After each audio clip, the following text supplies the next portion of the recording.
Social Impact CX, the podcast that helps you drive mission and make a difference with customer experience.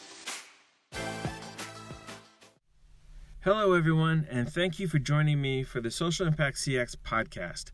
I'm John Corrigan, and I'll be your guide to how you can drive mission and achieve social impact with customer experience work.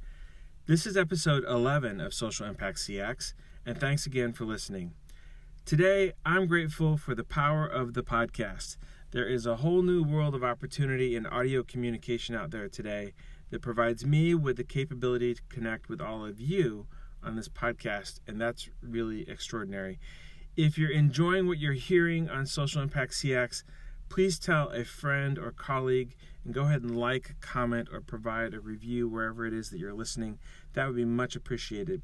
I am so grateful that you are here and that this opportunity exists to share some of the knowledge I have in social impact, nonprofits, customer experience work, to share some of that knowledge with all of you. I recently had a chance to sit down with customer experience expert Thomas Martin, and we had a fascinating conversation. Thomas has many years of experience in CX work, and our discussion went many different directions. I was hoping to get just a couple podcast episodes from our session, but there is so much more to share than what I was able to fit into episodes 9 and 10, the first two parts of my conversation with Thomas, that I've decided to go ahead and add another. So here in episode 11, you'll hear from Thomas about his views on subjects such as brand, positioning, and tone.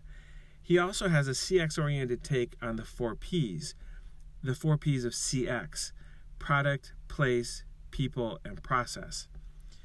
If you're listening to this podcast and you work in a for-profit business that has a strong social impact focus, or you're in a social enterprise structure, this podcast contains some great information for you to engage with both your leadership team as well as your marketing and sales teams, and maybe others as well too. You know, that leadership team point is important, and on the other side of the conversation with Thomas, I'm going to talk a little bit about leadership and how to use the information here that Thomas and I are talking about.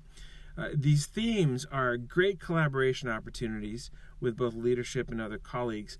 And if you go back to episode 7 of Social Impact CX, if you've done some research, which we talked about in episode 7, you probably have an opportunity to bring a new view to the table and spur a conversation that may introduce some new insights and new views of the customer or whomever it is that you're working to serve, clients, patients, members, whomever that is.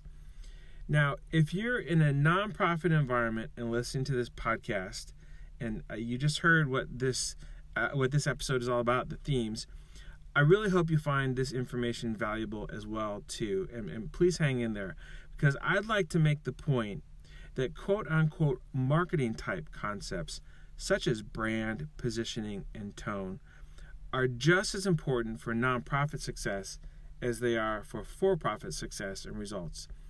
How people perceive your organization, and however it is that you're helping clients, customers, patients, members, students, stakeholders, beneficiaries, whomever it is that you're trying to help, your brand and the team members that help to create the experiences that define and reinforce your brand are really important. I can't underscore that enough.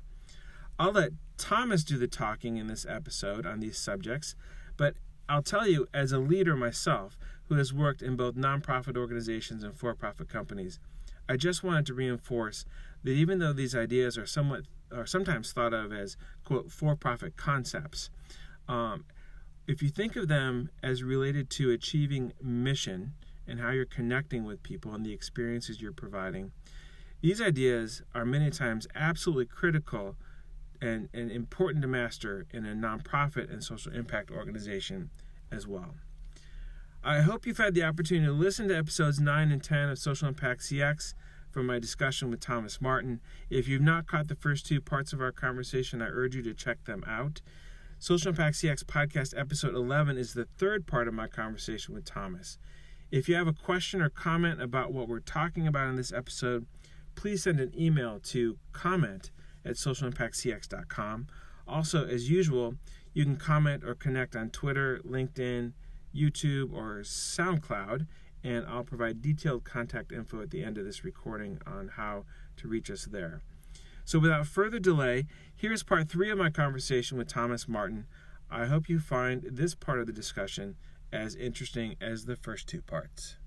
So we are talking with Thomas Martin, who is an expert in customer experience, and he's worked in a lot of different fields related to hospitality and transportation and other industries as well too. So Thomas, you've worked with a lot of different organizations and different sizes of business. How do you advise a new company and their positioning and branding, experience, all of that? How do you advise a new company versus an existing company?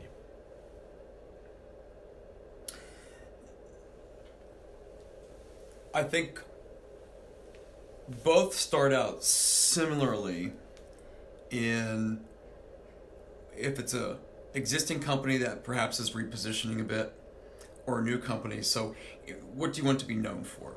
At the end of the day, companies, if it's a vision statement, which is all about what do you want to be known for and backing into that. So what's the end result? So for a new organization with a clean slate, it's a bit easier.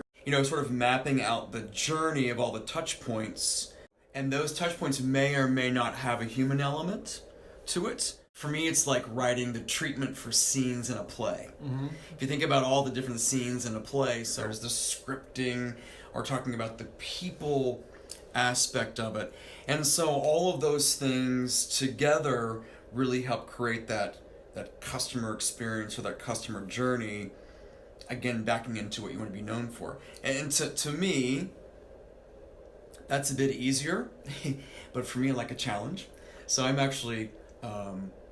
more of my experience as of late have been with companies that are either repositioning, or they're taking things to a different level, or their product has changed, or they're expanding.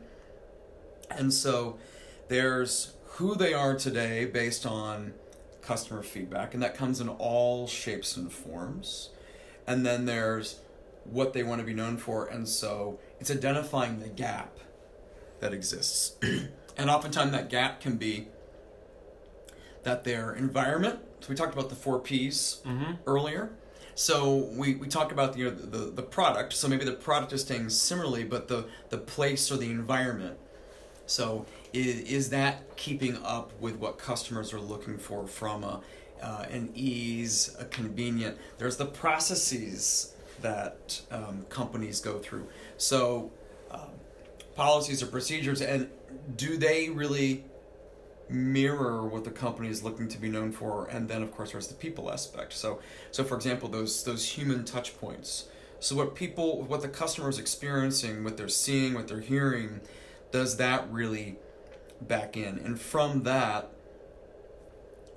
typically sitting with an organization and saying, show me what you got. Yeah. I've spent so much of my career, well, it's a brand standard. Oh, can you show me where that's written down? Well, no, we just know it. So if it's not written down, it's not a brand standard. Right. I call it tribal knowledge. So from that, sitting with an organization to see if it's learning that they have, their online presence, policies, procedures, whatever, marketing, collateral material, but for me, deep diving into who they are, who they want to become, and then sort of developing that, I call it sometimes, it's a blueprint. Do they need cultural work? Do they need work on learning? Do they need work on their processes because they are outdated or they don't match who they want to become? So usually, for me personally, it's identifying that gap and then the blueprint of what a company needs. And that blueprint isn't necessarily something that happens in a month. Gotcha. That may be a 5-year plan. That's important to understand. And for some companies, you can defining a blueprint, they may say, we can really only probably tackle 3 of these 5 things, for example, and maybe there's a monetary cost involved, and maybe there's not an alignment with my thought process and their process.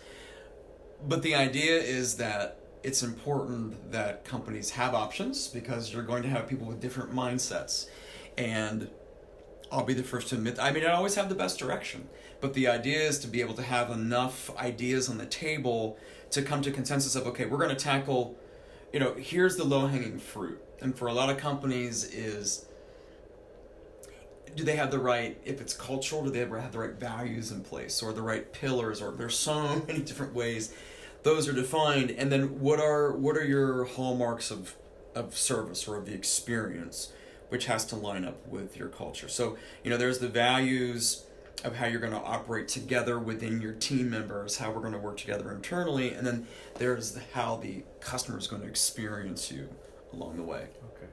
So you brought up 4 Ps, and there's a lot of different ways to interpret 4 Ps depending so upon many different ways. Which Yes. Ps you're using and which market or which type of activity that is you're doing. So in customer experience work, I think I heard you define 4 Ps as product, people, place, and process. And it's interesting how, place, I think, probably is a bit outdated, because now when we think about experiences, so we think of the Starbucks of the world. Yeah. What do you hear when you walk in? What do you smell? They're very focused on the environment, and not just of the design, but if there's whatever collateral that they may have. So all the senses are engaged. So I think place goes to a really heightened level across the board. If you look at, for example, if you look at the airline industry and airports used to have kind of, sort of limited selections, or you were sort of forced to conform, and now they are partnering with organizations that are taking the experience of shopping, food, relaxation, entertainment to a whole heightened level. Because if you think about it from, again, people usually think about, you sort of go, oh, I've checked in, I'm going to go into my happy place and get through TSA to get onto the plane. But the experience is all of those touch points.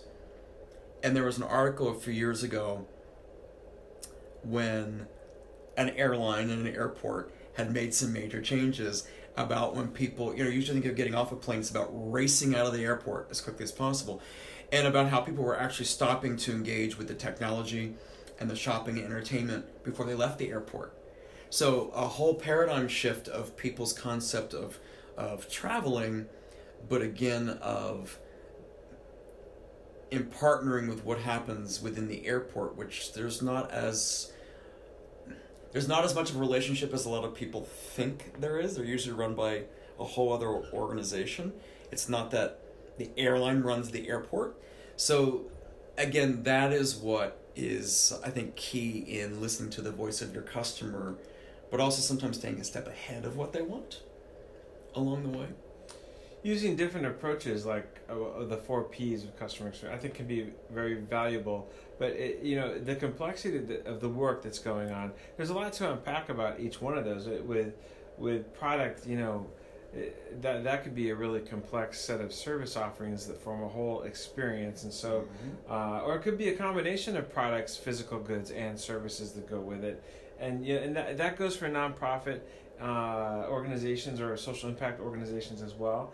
And with people, we've talked about a cast of different individuals that are involved playing different roles, both front of house and back of house, and different roles that they play in creating an experience. And then, as you just talked about, place is no longer just one spot, and there's many elements to it. And then process is actually, I think it's a whole organizational discussion even anymore. Again, with process, I've worked in a variety of industries where, again, the best way I've been able to walk people through, I've had organizations where they have a hard time articulating what they want all of the different touch points to be like as part of the experience. They can tell me what they want the end result to be, but then when you break it up into the individual components. So again, I had mentioned that I go through an exercise with a white paper, which is like writing the different treatments of each scene, which is great, but when there is a people aspect to that, so you have the team members, There are certain procedural things that they'll have to know, but from the engagement standpoint, I'm not going to script people, Right. because then that's not authentic, which is what people are looking for in this day and age. So it gets tricky because there needs to be consistency. There needs to be a delivery of the expectation, but yet I want to interact with a person that sees me as an individual. That's where I go back to that sort of freedom in a framework, so to speak. And so a lot of what I do in the process for a lot of companies, and I've done this for hotel companies, I've done this in automotive, I've done this in residential situations, is putting together what I call service standards, which go along with policies, procedures. But it's, what the customer is going to see and hear, and within that, I've done in my career what I call like the suggested scripting. So, within that, while the individual is going through their learning process, here's an example of something you might say is a greeting. And from that, when you're hiring people on behavior, but they've not worked in an industry, not only are they learning a lot about expectations from them, transactional, procedural, but just how to talk.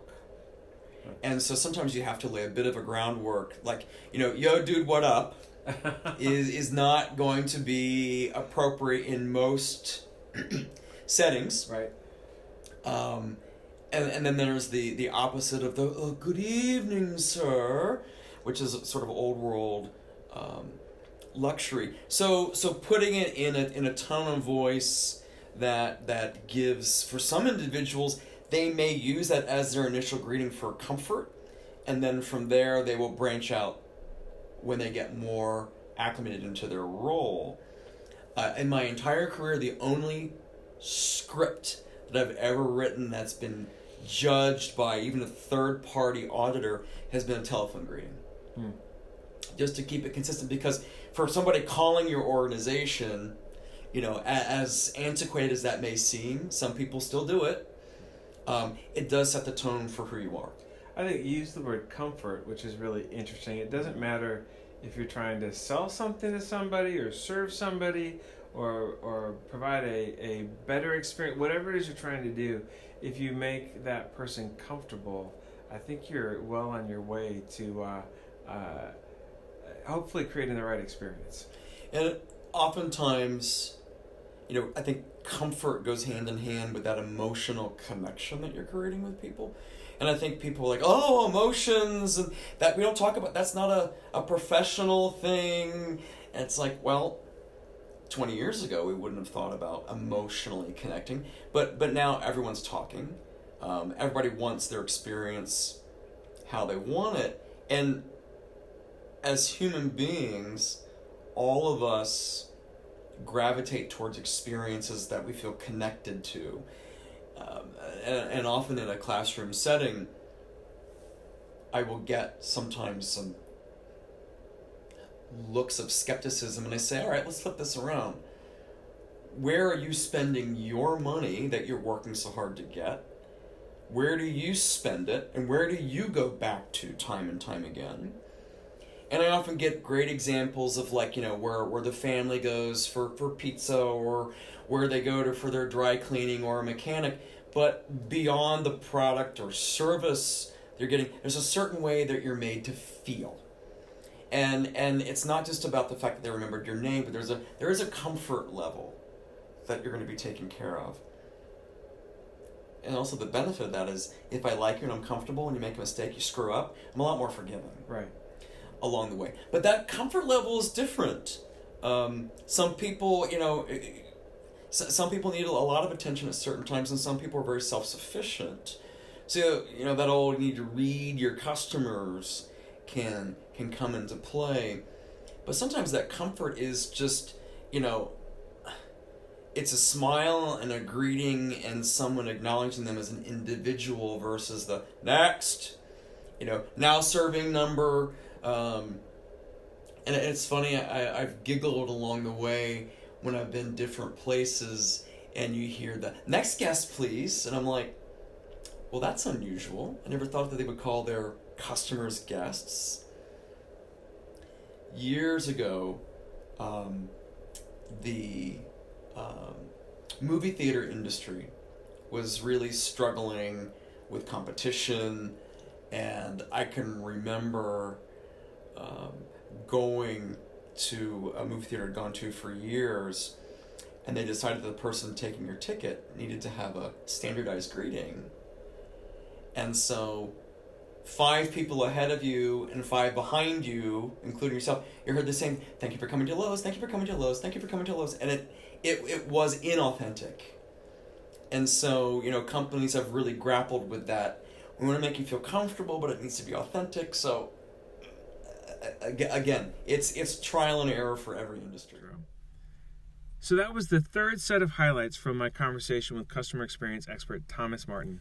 I really liked his take on some concepts such as a CX-oriented focus on the 4 Ps, and some other concepts that many people would consider to be more marketing-oriented, but that are really just as critical to customer experience work.